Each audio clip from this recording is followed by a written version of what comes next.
Remember when the president ordered a full and rapid withdrawal of U.S. troops from Syria back in December? Well, after criticism from allies and military leaders cautioning against completely pulling all personnel from the region, the White House is now saying about 400 troops will stay behind to help with peacekeeping. CNN's Barbara Starr just got back from Syria, where she was with the commander of U.S. Central Command and saw firsthand what exactly U.S. service members are still facing on the ground. I'm not reversing course. President Trump late today insisting he hasn't changed his plan to bring troops home from Syria, despite Press Secretary Sarah Sanders saying in a statement a small peacekeeping group of about 200 will remain in Syria for a period of time, a change from what Trump himself said in December. They're all coming back, and they're coming back now.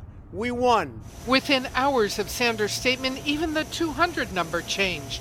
Now, White House and Pentagon officials say the number could go higher. Perhaps more than 400 U.S. troops will stay in Syria. It's expected to all be part of an international force of 1,500 coalition and U.S. troops to enforce a northern safe zone that would keep out armed forces.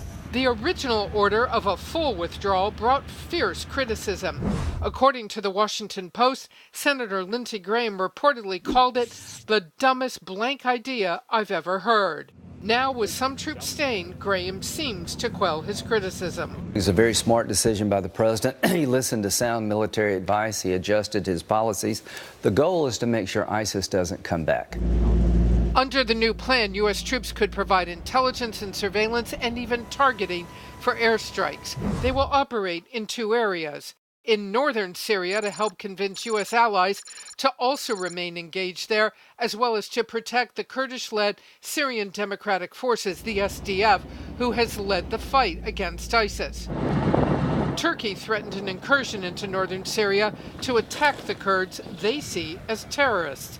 A second group of U.S. troops will remain near the border with Jordan and Iraq to assist the SDF hunt for the remains of ISIS. All this as troops and their equipment are packing up, prepared to leave by the end of April. But ISIS is not gone. They still retain the leadership, they retain fighters, they retain facilitators, they have resources.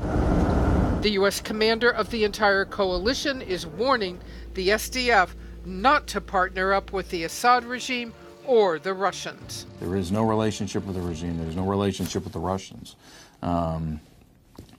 So that'll be severed. So ISIS still very much a threat in Syria, potentially capable of attacking the U.S., a growing threat in Afghanistan. We learned that last week traveling with the general. And if you think ISIS is defeated, as the president seems to think, well, think again.